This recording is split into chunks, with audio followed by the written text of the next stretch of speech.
The morning in the business district was cool and transparent, like the glass facades that rose along the street, reflecting the sky and the running of cars. Michael got out of the taxi at the very entrance to the Silvertech building and stopped for a second to take another breath. Not from fatigue, but from the feeling of a small inner celebration. He was returning to a structure where his experience could be appreciated, where it was necessary to start all over again, but not from scratch, but with the baggage of completed projects and with the feeling that you are back in the game. The lobby of the building looked more like an airport waiting room than an office. High ceilings, a large reception desk with a smiling girl with a tablet, and a lone saxophone in the corner, a decorative element that, apparently, was supposed to soften the rigor of corporate style.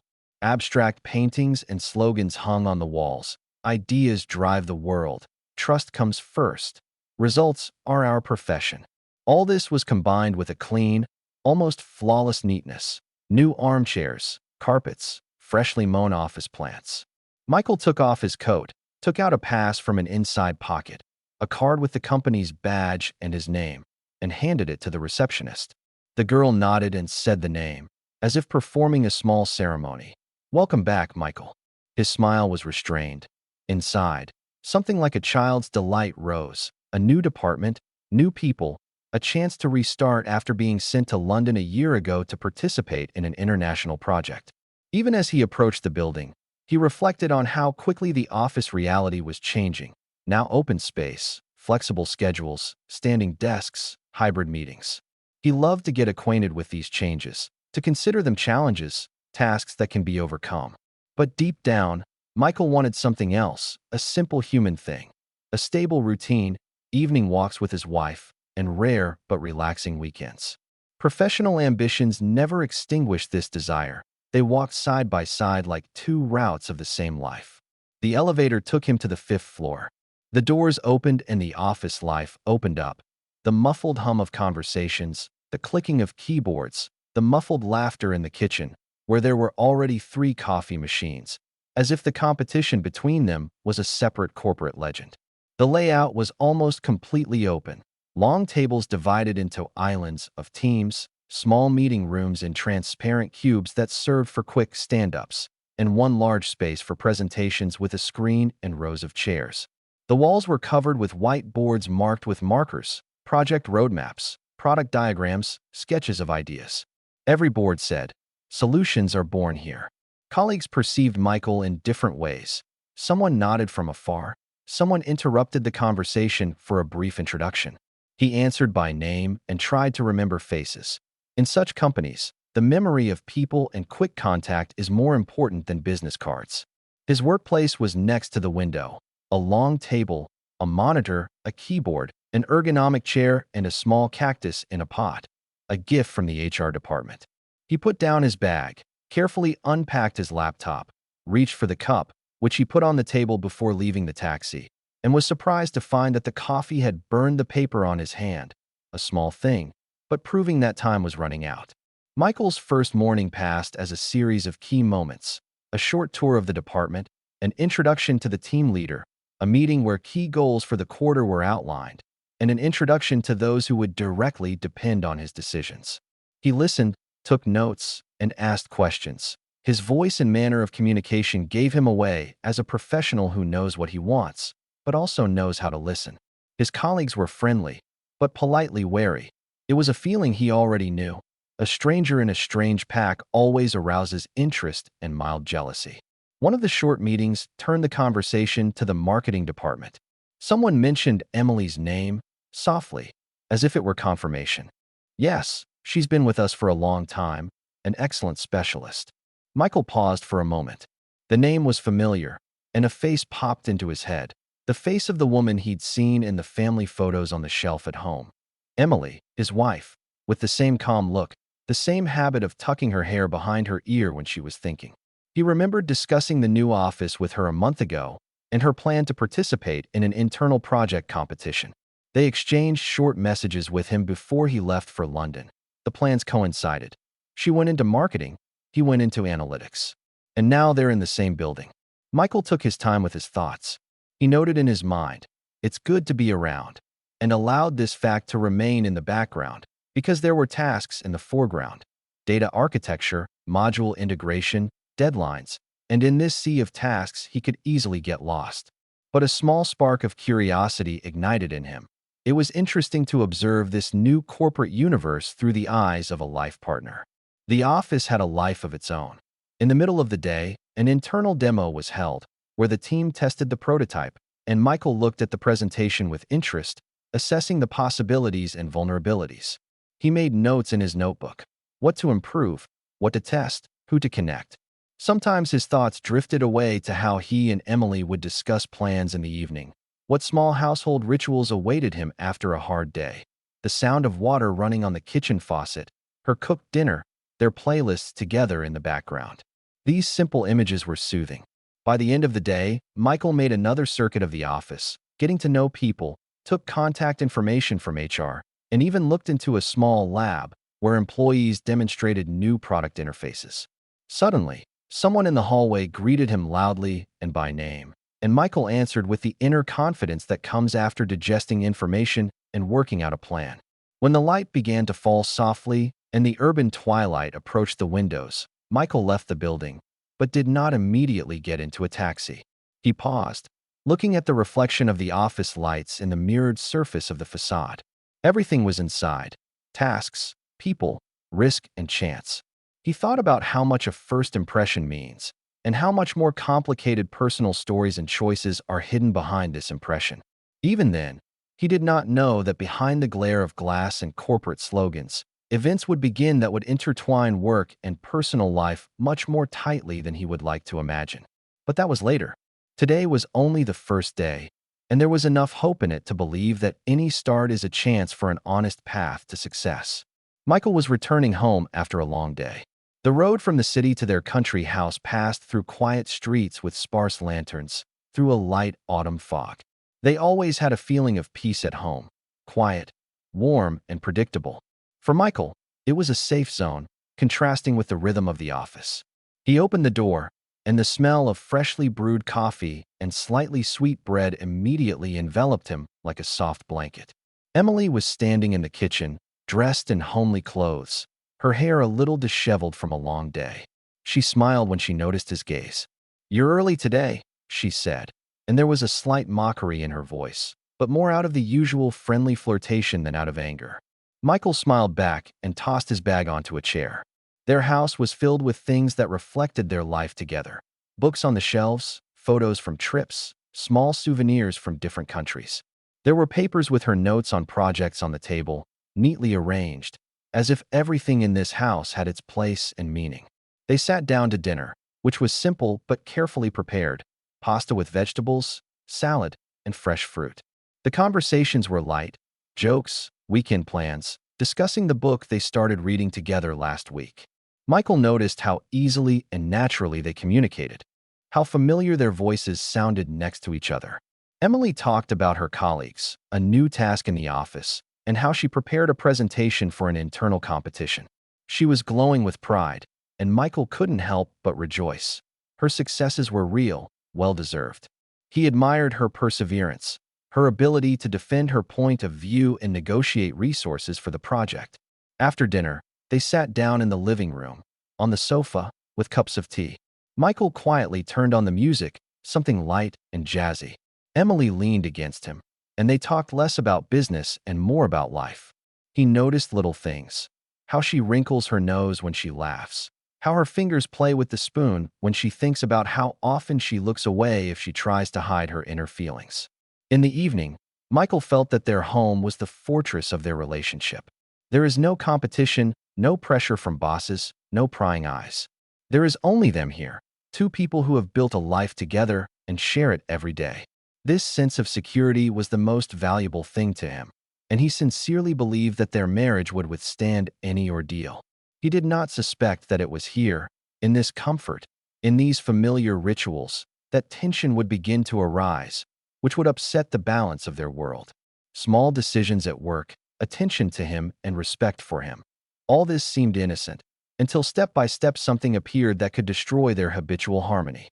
When they finally went up to the bedroom, Michael looked at Emily once more. She smiled as she turned off the light, and he felt warmth and gratitude. for her care, for their evenings together, for the house they had built together. He fell asleep, unaware that there would be days ahead when trust would become the main test. The next morning, Emily arrived at the office earlier than usual. She loved this hour. While the department was still empty, she could calmly prepare for a meeting, think about a strategy, and tune in for the day. She spread out her documents, checked the presentation for tomorrow's meeting with the partners, and once again reread the project plan that John had instructed her to prepare. John Blake showed up right on schedule. He was a tall, confident man with a light gray streak at his temple, which gave him solidity. His gaze immediately caught Emily's attention, not rude, but appreciative, as if he could see through the usual masks of people. He greeted the staff with a slight smile, then approached Emily. "Good morning, Emily," he said, holding out his hand. "I've heard about your success in the previous project." Emily felt a slight warmth inside. She was always pleased when her superiors noticed her work. But there was also something new, tension that could not be attributed to ordinary business politeness. John offered to sit down, and the conversation quickly turned to the details of the future project. He asked questions, but not formally. He was looking for solutions, nuances, Emily's reaction. She answered confidently, showing her preparedness and initiative. Inside, she felt satisfaction growing. Her expertise was recognized. But when John smiled in response to one of her ideas, his gaze lingered a little longer than usual. Emily felt a strange, almost invisible tension. It was a new feeling, a mixture of pride and slight embarrassment. During the day, Emily noticed that John often looked into her office, sometimes with a question, sometimes just casually. He discussed projects, adjusted details, but his attention to her was always a little more than to other colleagues. She tried to take it as a professional recognition, but somewhere deep inside she felt a spark that was difficult to explain. A couple of days later, John invited Emily into his office and placed a folder with a project in front of her for presentation to potential partners from New York. "This is an important assignment," he said. "We have to show that we can work internationally. I want you to prepare a concept and make a presentation." Emily felt both excitement and pride. She understood that this was a chance to prove herself, to take a step towards advancement. But John added, "I'm counting on your attention to detail. If something is missed, the responsibility will be on you." They discussed the project for hours. John came closer, straightened the documents on the table, and sometimes touched the paper next to Emily's hand. She laughed at his comments, felt her heart beating faster, but attributed it to fatigue and excitement before an important task. That evening, on her way home, Emily called Michael. "I'm sorry I'm late," she said. "The project is complicated, and there are still edits." Michael sympathized and supported her. He did not know that John was not just checking the work. He was creating situations in which Emily's attention and emotions became an instrument of pressure and manipulation. Emily still believed it was a professional interest. She was glad that she was noticed, that her abilities were appreciated. But for the first time, she felt that work could be not only a career tool, but also a means of testing personal boundaries. Emily spent long hours working on a presentation for partners from New York. Her desk was littered with papers, drafts, diagrams, and graphs. John often came into the office, checked the details, made adjustments. Everything happened within professional limits. The discussion of formulations, correction of slides, clarification of the budget. But an invisible, almost electrical connection gradually appeared between them, which could not be ignored.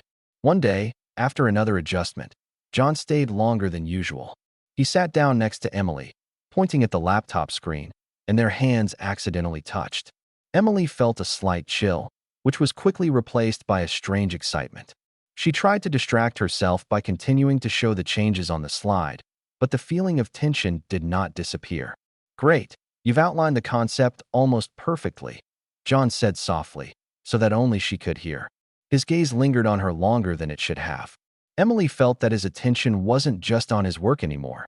It was personal, and that scared her. She realized that inwardly she was beginning to seek approval not only for the task she had completed, but also for the part of herself that she had been hiding for a long time. With each subsequent visit from John, the pressure became psychologically subtle. Compliments about efficiency, gentle advice, small jokes that mixed professional and personal. He was good at noticing details, her smile, her gestures, her tendency to look away when she was nervous. At first, Emily attributed this to his business interest, to his desire to motivate, but gradually she began to notice that her heart beats faster when he is around, that thoughts of him remain even after work. One evening, he offered to give her a ride home after a long meeting. Emily struggled with herself inwardly. She knew it wasn't professionally forbidden, but some inner voice told her, it's not just taking care of an employee. In the car, the conversation was first about the project, then smoothly moved on to the topic of experience, goals, ambitions. John spoke confidently, with a light humor that set all boundaries, but at the same time created an intimate space for trust. Emily felt the boundaries blurring. She understood that every compliment, every smile, was a test of her own moral standards. The mix of admiration, professional importance, and the attention she'd been missing at home lately was gradually clouding her rationality. She returned home to Michael, trying to maintain the usual rhythm: dinner, conversations, evenings together. But John's name, his look, his voice kept popping up in my mind. She tried to convince herself that it doesn't mean anything, that she just appreciates the boss attention. But every day this nothing became more significant and alarming. The nights turned into an internal struggle, a sense of impending opportunity and a sense of guilt at the same time. Emily understood that if she allowed herself to let her emotions get too close, she would overstep the boundary that she had long considered inviolable. At the same time, she felt that her personal and professional spheres were already beginning to mix, creating a dangerous dynamic that would be difficult to stop. Michael began to notice changes in Emily's habits almost by accident. At first, it was the little things. She stayed at work longer than usual, came home later, and sometimes didn't answer her phone right away. He attributed this to the intensity of the project and the new level of responsibility, but the inner feeling of anxiety did not leave him. One evening, returning home, Michael noticed that Emily had stayed even longer. At home, he didn't immediately say anything, trying to figure out what was going on. When she entered, he smiled, but noticed a slight weariness in her gaze and a subtle tension in her movements. "It's been a long day," she said, trying to sound calm. Michael nodded, handing her a cup of tea, but the thought that something was wrong with her wouldn't let go of him. The following days, the anxiety increased. Michael began to pay attention to her phone. She often took it aside when he entered the room, closed the screen. He tried not to interfere, but an inner feeling persistently told him, something is hidden. Another alarming signal is her constant meetings with John. She said she stayed late to prepare for the presentation, but Michael noticed that on some days she came home in the evening, as if exhausted, although according to the logic of the work, her presence in the office was not required. Michael tried to trust. He understood that the pressure at work was real, that Emily was responsible and ambitious, but doubts were growing. Had she changed too much in these few weeks? His inner voice was getting louder. Something is happening. One evening, he decided to have a careful conversation. "Emily, you're staying too late. Is everything okay?" he asked, trying not to sound accusatory. She smiled and put her hand on his shoulder. "Yes, it's just that the project is important. We are preparing a large report. It's okay, don't worry." Her confidence sounded convincing. Michael wanted to believe her, but inside he didn't have the calmness he used to have. He began to notice that Emily was sharing less details about her work. She used to talk about everything: who did what difficulties there were, what ideas were discussed. Now the answers were short, fragmentary. Each of her explanations seemed carefully thought out. Michael understood. She was hiding something, but what exactly was still a mystery. Emily, on the other hand, was well aware of his suspicions. She skillfully managed her behavior. A smile, easy innocence, short messages about work, spontaneous compliments, and caring for her family. All this was created as a shield that hid her inner conflict. She knew that until Michael had proof, his anxiety was just a guess, which meant she was in control of the situation. Michael didn't notice that this was just the beginning of the game. The more he tried to observe, the more adept Emily was at disguising her steps. Small schedule gaps, sudden calls from colleagues, delays and haste. All this turned into a carefully constructed network of illusions that kept her secret. The night fell quietly. Michael lay down in bed next to Emily, feeling both love and anxiety. He saw her face, and it seemed both familiar and alien to him. Emily was lying next to him, smiling in her sleep, with an inner excitement that no one but her could understand. The next day, Michael couldn't shake the feeling that something was hidden. He tried to talk to Emily, to discuss work, her delays and fatigue, but the answers were habitually confident and short. There was a growing feeling inside that he was losing control of the situation, and he decided to act carefully so as not to completely destroy the trust, but also not to remain in the dark. That evening, after Emily had gone to take a shower, Michael sat on the couch with her phone, careful not to leave any traces. He understood. It was an invasion of personal space, but anxiety was stronger than principles. The phone was password protected, which Emily often changed, but Michael knew his wife's habit. She used simple combinations that are easy to guess for those who know her well. A minute later, he had the device in his hands. He scrolled through the messages. The SMS were clean. The call notifications were erased. Michael felt a slight bump in his chest, but there was no proof. He started checking his emails and messengers. Almost everything was working: corporate mail, Slack, reports, deadline notifications. But there was a feeling in his mind that Emily had created invisible channels, ways of communicating that he would not be able to find with a simple glance. Michael remembered how often she went to the bathroom with her phone, how she put it under her pillow, closed the screen when he passed by. Everything pointed to the fact that this was not just a habit, but a well-thought-out defense. He took a deep breath. His suspicions were not confirmed, but they did not disappear either. The next day, he decided to observe indirectly. He noted when Emily went out for breaks, when she stayed out late, how she responded to calls and messages, and how often she checked her messengers. A picture was gradually forming in his head, where reality and guesses were mixed. He knew he didn't want to be paranoid, but he couldn't ignore his anxiety. In the evening, Michael checked his phone again. Everything was clear. He felt both relieved and annoyed.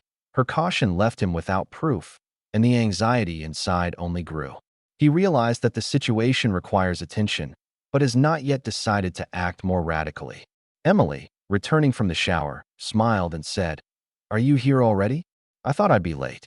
She had no idea that Michael was watching her phone habits today. She continued to maintain the illusion of transparency: laughter, light conversations, small compliments, and caring. Michael lay down next to her, closing his eyes, and mentally made a plan: observe, fix, look for patterns. He understood that while there were no facts, any accusations would destroy trust, and therefore it was necessary to act carefully. Emily, on the other hand, felt the increasing tension between them, although Michael did not show open jealousy. She knew that the balance between her secret and her family was on a fine line, and the longer she keeps the secret, the harder it will be to stop. One evening, Michael decided to please Emily. He knew that she was late at work and was preparing a little surprise: her favorite coffee from their morning coffee shop and fresh croissants. He came to the office unannounced, hoping to catch her preparing for the presentation and just please her. After walking through the empty corridors, he stopped outside her office. There was a sign on the door that read Emily Marketing, but behind the glass wall he saw a different work scene. Emily and John were standing inside. They were talking quietly, almost in a whisper, leaning towards each other. Their hands were close to each other, and their faces were too intensely focused on discussing documents. Michael froze in place. My stomach tightened. His brain was trying to rationalize what he saw. They're discussing a project, nothing personal. It's just work issues. But his heart told him otherwise. There were too many gestures, too long glances, John's too easy smile when he was talking to Emily. Emily, noticing movement behind the glass, instantly straightened up. She smiled and nodded, ostentatiously diverting attention to the documents. John pulled back slightly, also adopting a businesslike pose. It looked like nothing out of the ordinary was happening, but Michael felt like his trust was crumbling. He stood quietly for a few more seconds, then, gritting his teeth, left, pretending to be distracted by something. Events replayed in his head: Emily's delays, her hiding with the phone, strange calls, and sudden meetings with John. Everything was forming a disturbing pattern that he couldn't ignore. When Michael returned home, he tried not to show his dismay. Emily greeted him with a smile, as if nothing had happened. "You're early," she said, putting a bag of dinner on the table. He nodded and smiled. but his gaze reflected inner doubt. She noticed it, but she didn't show any emotion. Emily understood that Michael's accidental checkup was a turning point. She masterfully hid the true state of things, showing only professional interest and friendly concern for the project. Guilt grew inside her, mixed with anxiety. One wrong move, and the secret would be revealed. Michael, lying in bed, tried to calm himself down. He understood that the suspicions were just guesses so far. He needed more facts, more observations, before drawing conclusions. But deep down, anxiety has already settled for a long time. Something in their habitual harmony has begun to break down. Emily was lying next to him, smiling in her sleep, feeling the growing tension. Her internal conflict was getting more complicated. How long can she keep the balance between secrecy and marriage, between career and conscience? The evening ended as usual, but without the feeling of complete security that it had before. The next morning, Michael woke up with a heavy feeling inside. It hadn't let go since the evening. He repeated to himself every moment he had seen in the office yesterday. The closeness of their hands, the looks, John's smiles. Logic tried to calm her down. They discussed the project, but her heart insisted. You saw what you saw. Michael knew that talking wouldn't dispel his suspicions. It would be too easy for Emily to convince him otherwise. He decided to proceed cautiously. Observe first, record facts, not emotions. He opened his notebook, where he began to take notes. The time when Emily left for work, when she returned, how long she stayed. He also noted sudden calls, strange messages, and behavior after them, small details that he had not previously paid attention to. In the evening, Michael came home earlier than usual. Emily greeted him with a smile, but he noticed a slight hitch. She quickly put her phone in her bag and tensed slightly when he said that today was a short day. The internal alarm sounded louder. She's hiding something. He decided to check his phone, but slowly, so as not to betray his doubts. Michael understood that this was an invasion of personal space, but anxiety outweighed principles. He opened his phone, flipped through emails, messages, calls. Everything was clear. The phone was carefully prepared for any inspection. Michael felt disappointed and annoyed. There was no evidence, but the inner feeling of anxiety was increasing. He realized that Emily was deliberately creating an illusion of transparency. Short answers to calls, attentive comments, and familiar household rituals. All of this masked what he saw in the office. Michael felt a heaviness in his chest. Trust and doubt were now intertwined like threads in a pattern that could not be untangled without pain. The next day, Michael decided to discuss the situation with a friend. He met Tom, a colleague from another department, at a cafe near the office. "Are you sure it's something serious?" asked Tom. Michael nodded, although he wasn't sure yet. "She lingers, hides her phone, behaves strangely. I don't want to be paranoid, but something is wrong." Tom, thoughtfully toying with a spoon in his coffee, suggested a cautious strategy. Don't make any sudden moves. Just watch. Make a schedule. Mark when she's at home, when she's at work, and what calls she gets. Facts are more important than emotions. Michael realized that a systematic approach was needed. Observe, record, analyze. He returned home with a new decision, to act systematically, without destroying the appearance of trust. He smiled at Emily and helped her set out the dinner. But inwardly, he was preparing for the next step. Small checks, careful observations that would gradually lead him to the truth. Emily, returning to her comfort zone after work, felt that the tension between them was growing. She knew that Michael suspected her, and she realized that keeping the secret was becoming increasingly difficult. But so far, she has remained within control. A smile, familiar rituals, light conversations. All this creates the illusion of an ordinary family life. That evening, Michael went to bed with a feeling of inner tension that could not be completely hidden. He understood that the game was just beginning, and to see the truth, he would have to go through a chain of observations, checks, and psychological traps created by circumstances. The next day, Michael felt that just taking notes and checking his phone wasn't enough. His anxiety increased, and his doubts ate away at his calmness more and more. He realized that he needed to be more active, but careful. The decision came naturally, to observe Emily's habits more systematically, including in the evening and at night. In the evening, Michael settled into the living room with his laptop open on the desktop. He didn't tell Emily that he planned to observe her behavior for a while. Everything looked like an ordinary evening. She cooked dinner, cleaned the kitchen, sometimes checked her phone. But Michael recorded everything. How much time she spends on various activities, how she reacts to calls and messages, which details of her behavior he had not previously paid attention to. When Emily went to take a shower, Michael quietly approached her desk. He noticed that there were papers with notes on the table. The laptop was open, but the screen was darkened. He understood. She deliberately hides information. An inner sense of anxiety mixed with annoyance. Every step she took looked calculated, every move carefully thought out. After dinner, Michael continued to observe. He quietly monitored her calls when she left her phone in the kitchen, checked apps that previously seemed harmless, and analyzed reactions to notifications. A whole pattern was forming in his head.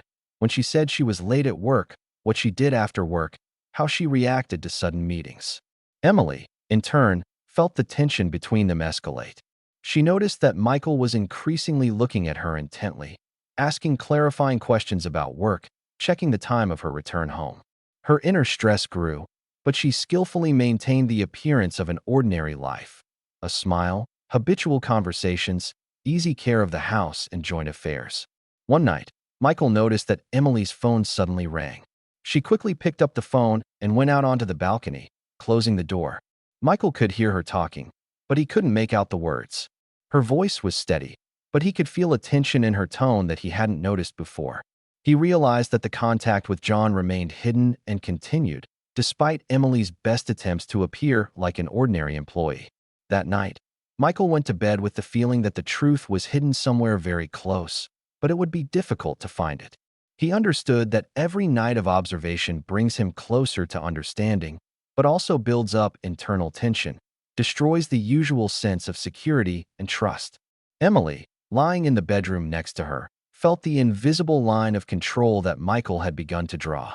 Her internal conflict intensified. On the one hand, the desire for career growth and recognition. On the other, a sense of guilt and fear of being exposed. The balance had become shaky, and the game she'd started threatened to destroy everything they'd built together. The night was over, but the tension remained. Michael understood that observing and recording facts was only the beginning of the path to the truth, and the next chapter of their story promised to be even more difficult. The atmosphere in the house has been gradually changing this week. Michael became more and more fixated on the little things. Emily's gaze, which she turned away when a call came to her phone, the sudden silence when he appeared next to her, her slight tension in conversations about work. All this was gradually developing into a disturbing picture. The situation was also heating up in the office. Emily increasingly stayed with John after the main meetings, discussing the project in a small office. She noticed how his attention became even more insistent. He praised her ideas, gave compliments, sometimes lingered on her face longer than it was professional.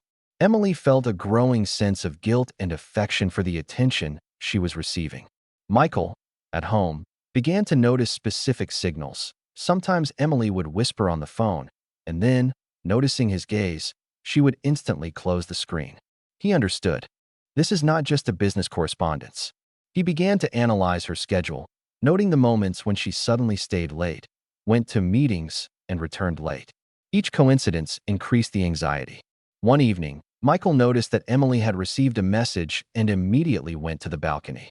He heard her voice, calm, even, but the inner tension sounded through the intonation. Michael realized that the contact with John remains hidden and continues, despite the apparent transparency. Two sides were fighting inside him. Logic said there was no proof. Perhaps everything was professional. His heart screamed. This was something more than work. He realized that it was necessary to act carefully. Any harsh reaction could destroy trust and relationships forever. Emily, in turn, felt the tension mounting. She knew that Michael had noticed something serious and his suspicions were growing. With each passing day, the balance between her career ambitions and feelings of guilt became more precarious. Her inner stress grew, but she skillfully hid it. A smile, habitual conversations, and easy care of the house created the illusion of calm and normality. Night fell on the house, but the anxiety remained.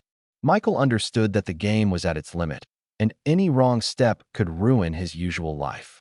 He decided that the next stage would be more specific checks, observations, and attempts to understand where work ends and personal begins. A decision was brewing inside Emily, too. How long can she keep the secret without ruining her marriage or losing her career? She understood that the lines were blurred, and the further she went, the harder it would be to go back. The project in the office has reached a key stage. Emily received an invitation to hold a personal meeting with John in his office after an official working day. This was unusual. Previously, such discussions had taken place as a group or at official meetings. She understood that this was a chance to prove herself and get a long-awaited promotion. When she entered the office, John greeted her with a slight smile and invited her to sit next to him. He explained in detail what was required of her to complete the project successfully and how it would affect her career. The words sounded clear and professional, but there was something more between the lines: attention, personal interest, and a slight emotional involvement. Emily felt an inner excitement. On the one hand, it is an opportunity for long-awaited career growth, recognition of achievements, and confirmation of professionalism. On the other hand, there is a sense of guilt, anxiety for Michael, and an understanding that the boundaries are already blurred. She realized that if she allowed herself more than professional communication, the consequences could be devastating. John continued to discuss the project, sometimes approaching, correcting documents next to her, complimenting her ideas, which sounded almost personal. Emily noticed how her heart was racing, how it was getting harder and harder to keep her thoughts focused on her work. A struggle was growing inside. Ambition against morality, a career chance against family loyalty. Michael felt anxious at home at that time, as if an invisible thread was pulling him to the office. He couldn't explain what exactly was bothering them, but an inner feeling warned him that something crucial was happening, something that could change their lives. In the office, John invited Emily to look at the new documents on the tablet, which he held close to her. She noticed a slight smile, a touch of her hand on the tablet, which lasted a little longer than the work required. It was a test, professional and emotional at the same time. Emily made a decision. She focused on her work, on the documents, on the tasks, ignoring John's personal attention.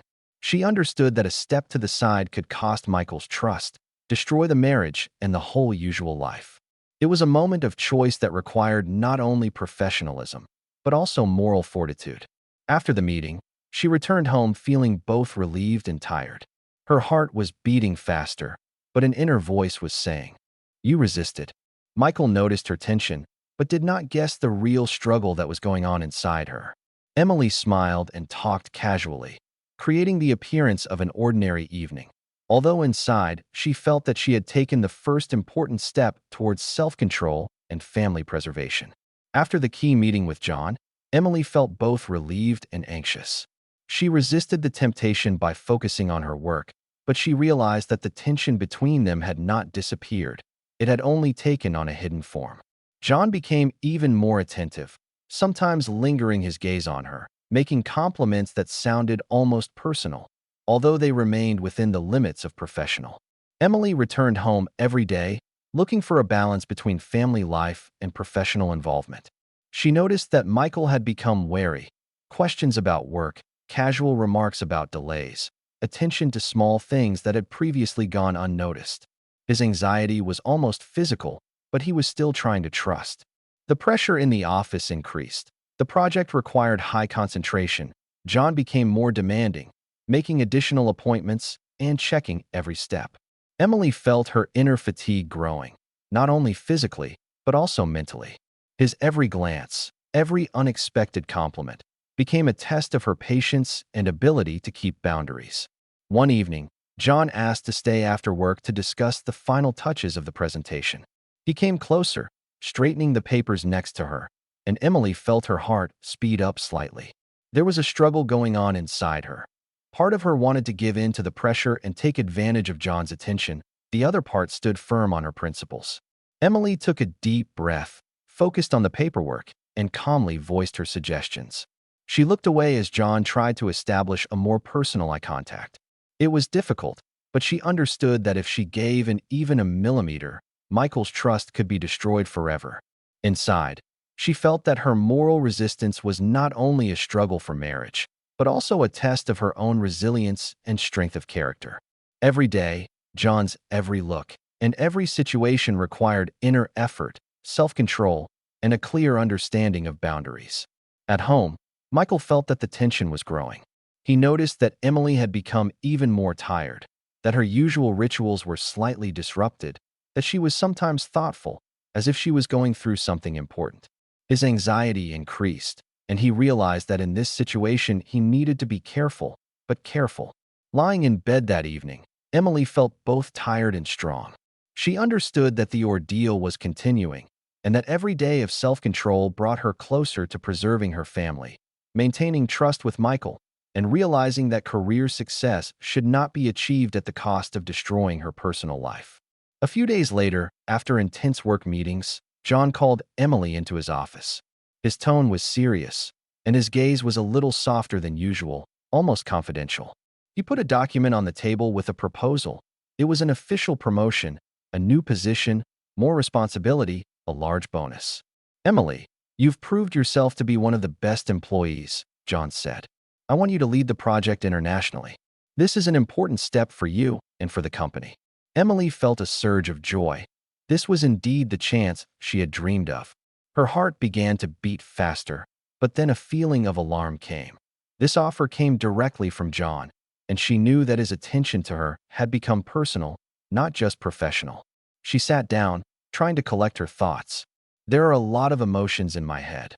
The desire for career growth, ambitions, long years of work, recognition of merit, and at the same time, the fear of losing Michael's trust, destroying the marriage, violating internal moral guidelines." John smiled and added, "I'm sure you can handle it. If you need to discuss the details in person, you can stay after work." His tone was soft, almost welcoming, and Emily felt her inner stress grow. It was a game for her ambitions and emotions at the same time. Emily took a deep breath. She understood that the next step would be critical: accept the promotion, but not overstep personal boundaries, or refuse in order to maintain moral calm and trust in the family. Her gaze swept over the office, over John, over the document. Everything looked tempting and dangerous at the same time. She decided to focus on her work. "Thank you for your trust, John," she said firmly. "I am ready to accept the offer and work for the result. But I want everything to remain within the framework of a professional relationship." John nodded, smiling slightly.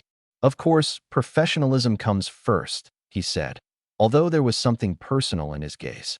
Emily felt that she had won the first round of the internal struggle. She could accept a promotion without breaking personal boundaries. Returning home, she felt a mixture of relief and fatigue. Michael noticed her tired but pleased look. She talked about her success at work and her new project, but hid her inner struggle. She understood that being honest with herself was more important than being visibly honest with Michael. Her inner decision to maintain boundaries was the key moment that determined the further development of their relationship. A few days after the promotion offer, the project reached a critical stage. Emily and John stayed after work, checking the details of the presentation, correcting documents, and preparing a strategy for meeting with partners. Every time John came closer to show the changes on the screen or correct the diagram, Emily felt a slight tension that had previously been alien to her. There was a struggle going on inside her. On the one hand, professional responsibility and a desire to advance. On the other, guilt and anxiety for Michael. She understood that her every move, every smile and light gesture could be misinterpreted, and her moral boundaries were already being tested for strength. Michael felt the tension increase at home. He noticed that Emily returned later than usual, sometimes thoughtful, sometimes detached, although she tried to maintain her usual benevolence and care. His inner voice was saying, something is going wrong, but there was still no evidence. He tried to control his anxiety and not destroy trust by observing and analyzing his wife's behavior. That day, after work, John invited Emily to stay longer for the final preparation of the presentation. The evening was quiet. The office was almost empty. John, as usual, discussed the details, but his gaze lingered longer than necessary for work. His compliments became softer and more personal. Emily felt the tension building inside her. She understood that this was a test of her moral standards. With every passing minute, she became more focused on the documents, on the tasks, on every point of the presentation, restraining herself from the slightest flirtation or personal involvement. There was a struggle going on inside, the desire for career success that was so close, and the fear of destroying Michael's trust.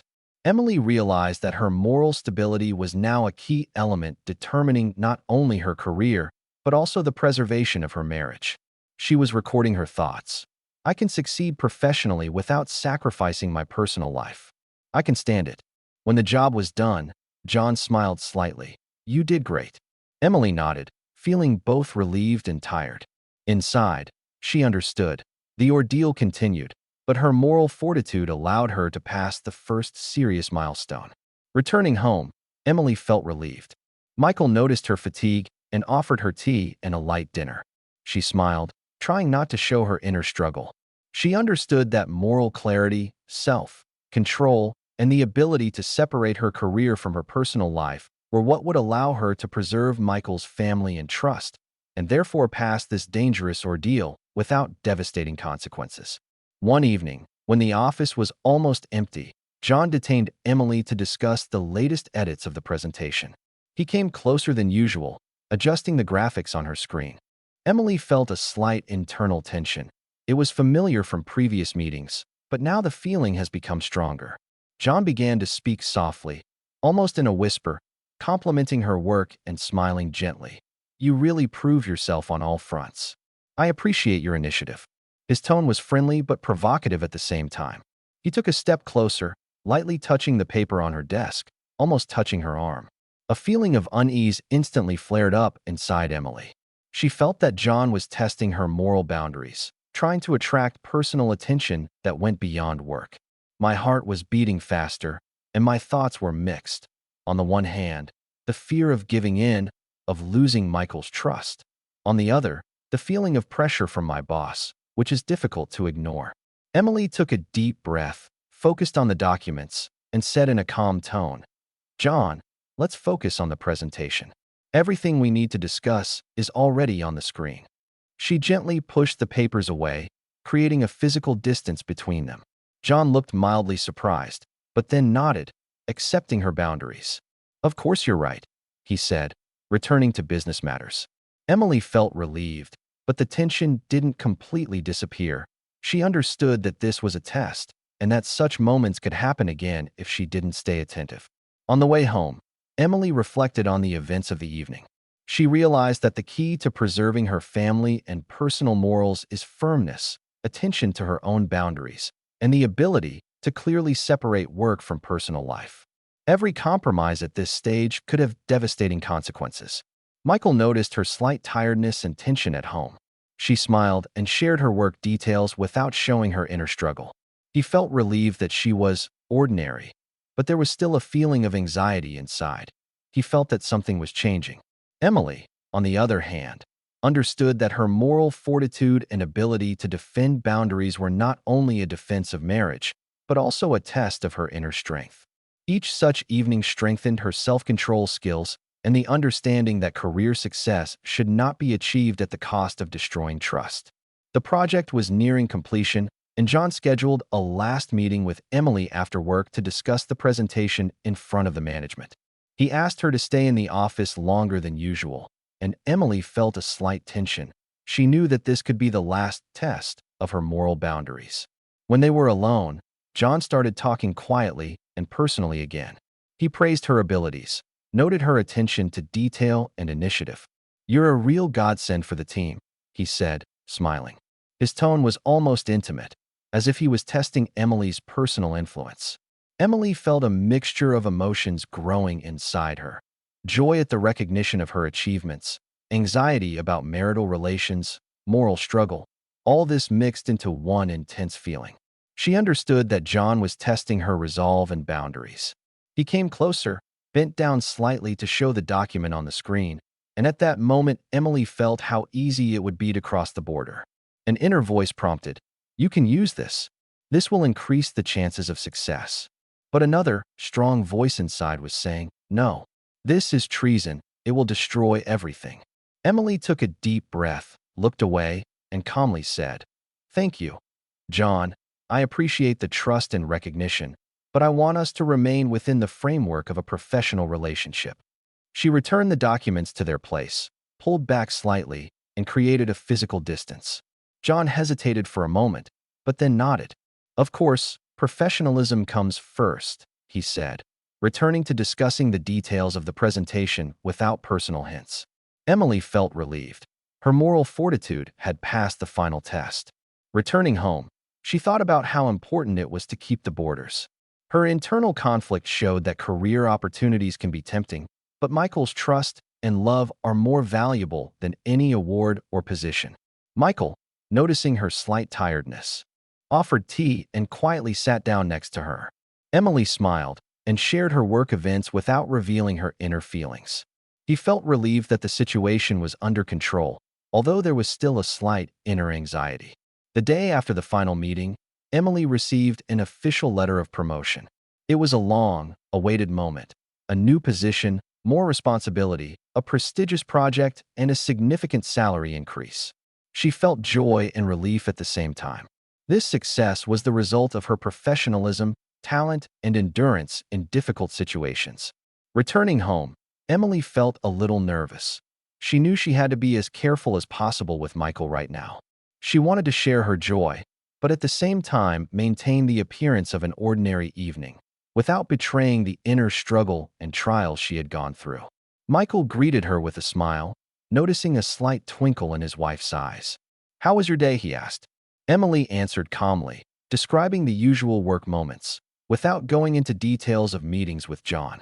Inside, she felt proud of herself. She got a promotion without crossing borders or destroying her husband's trust. At dinner, Michael noticed her slight tiredness and suggested she relax. Emily felt grateful. The homely atmosphere, Michael's support and care had become a source of inner peace for her after a stressful period. She understood that moral fortitude allowed her to maintain a balance between her career and her personal life. In the evening, when they were sitting on the couch together, Emily told them about her promotion. Michael smiled, genuinely happy for her. He was unaware of the internal trials Emily had gone through, but he felt that her success had been achieved in an honest way. Emily was relieved. She proved to herself that it is possible to achieve career heights without betrayal, while maintaining respect for herself and her spouse.